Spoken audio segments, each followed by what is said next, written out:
right? So here we will be covering like that how can you use curl command to test your REST APIs, right? So uh, in a nutshell, this is more relevant when you are working with command line tools, right? Uh, Normally, in the job that you are going to go at Ace Phone right now, you might be not working on the command line. But in case if you ever encounter it that you have to implement an API using command line interface, you don't have any graphical user interface, or you cannot use a Postman kind of a thing, then you can use the curl command also. Okay.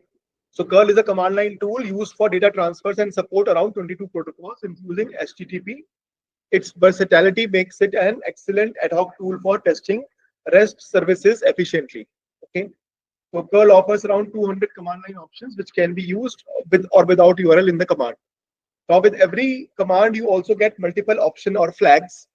So we don't actually go through each flag as such, okay, uh, because that is too much for anyone. What happens is that we will be covering the most commonly used commands, and in case at some time in future you want to further enhance your knowledge, you can further go ahead. Okay. So the simplest way to use curl is curl followed by the URL.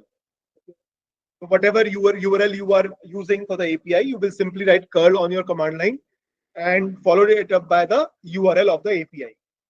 Okay.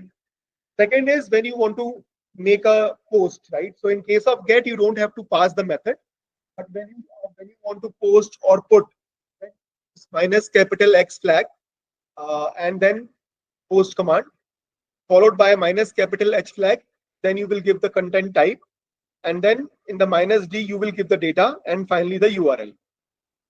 Okay. So this is how you do it for this, and similarly the put is there. Now syntax almost remains the same. All you need to change is the variables within the syntax. So when using the curl, the get method is default for making HTTP calls, right? So I can simply write curl minus v and the entire URL. So get method is default, and hence we don't have to pass it explicitly. Run the command using verbose mode. We can even see the request and the response. Okay. So the output typically will show you the connection details, the headers, and the response data. So all these things can be shown using the minus v command. Uh, okay. So then moving on to the post request.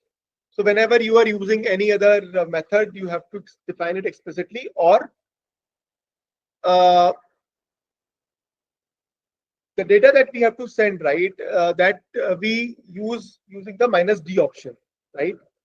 So if I am calling this curl command like this, so either I can explicitly say using minus X that is a post request, or even when I will put the data like D, title is equal to new post, body is equal to something, then even this becomes the data that is sent to this API. So along with this request, the data will go from this particular path. We can even do one more thing, right? We can even pass the data from a file. Okay. So in this particular case, whatever is written in this request.json, that will be sent to the URL. Okay. So it's a very common way of doing it because you don't always have everything on with you. So you will create a file in which you will put the data, and then we will send that, call that file while sending the request. Okay. So make sure the request.json file contains valid JSON data suitable for creating new posts on the JSON placeholder API. Refer to the API documentation of JSON placeholder typecode.com.guide/guide for the expected format. So in this particular case, you have to ensure that your request.json is properly structured. Okay. So Windows, so we can also use curl command on Windows. That is not a problem. It is not like that you only need Linux for it. So the Windows command prompt does not support single quotes, so using double quotes and escape characters are necessary, right?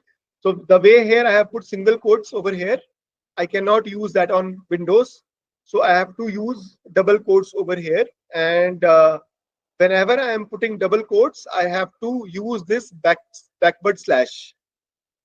Do you have any idea on what is the role of this backward slash? So what I am saying is that the Windows command prompt does not support single quotes, so it's using double quotes, and escape characters are necessary. So see, what happens is that whenever you are writing something in double quotes, so if you will see this command starts with a double quote and ends with a double quote, right? Yes, sir. And between it also there are some double quotes coming in. So how do we know that which double quote is the starting point and which double quote is the ending double quote, right? To find that out, we will use this backslash character before all the double quotes which are not the part of this starting and ending double quotes. Okay, so basically what happens is that your system will simply don't consider this as a double quote uh, for this particular command, right? So this is what you call escape character. Okay, so what happens is that although the data will be sent like title is equal to my new post, but your command line will not consider this double quote as a double quote. It will consider this as a character only. Okay, so this is how you can embed one double quote in between the double quotes. So actually here it should be put, not post.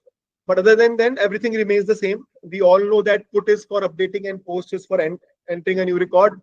And then finally delete, right? So here also I could have changed delete. So we can do that. But other than then, things remain the same. Okay. Now you might have also read about custom headers in the last when you were practicing about the Postman. So at times we have to pass the custom headers, right? For that, the flag that is used is called -h. So if you want to put any custom header, you will simply use -h, and that will be the custom header. In case we want to remove this user agent, then we can just set a default value to it. Even that will work, right? So any custom header that I want to keep, I can just keep on adding -h and add a custom header after that. So the first one is saying host. So I'm trying to pass a special header in our request. So this will become a part of our request. Our request will have a header section in which this host will go. Host dot colon JSON placeholder dot something something. Now you may ask that why do we need to mention it? So it is not like we are mentioning it. It is more like the documentation from the API. That is what that in that documentation it would be written, right? That you need to pass custom headers.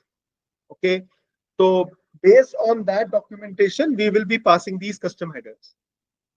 If the API says that we don't want any custom headers, then we don't need to pass it.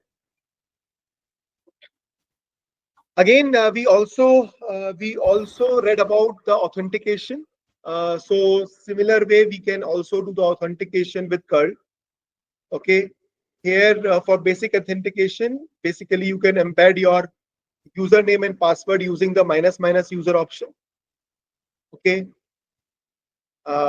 Now, if you need to use OAuth 2, okay, so then basically we have to start by obtaining access token.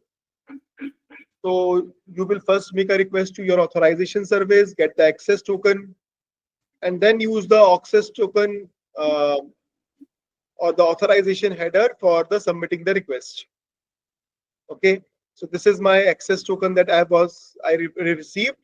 I use the authorization and I passed my access token and then made the request. Okay, so these are the ways in which you can use curl to test things even when you are using a OAuth 2.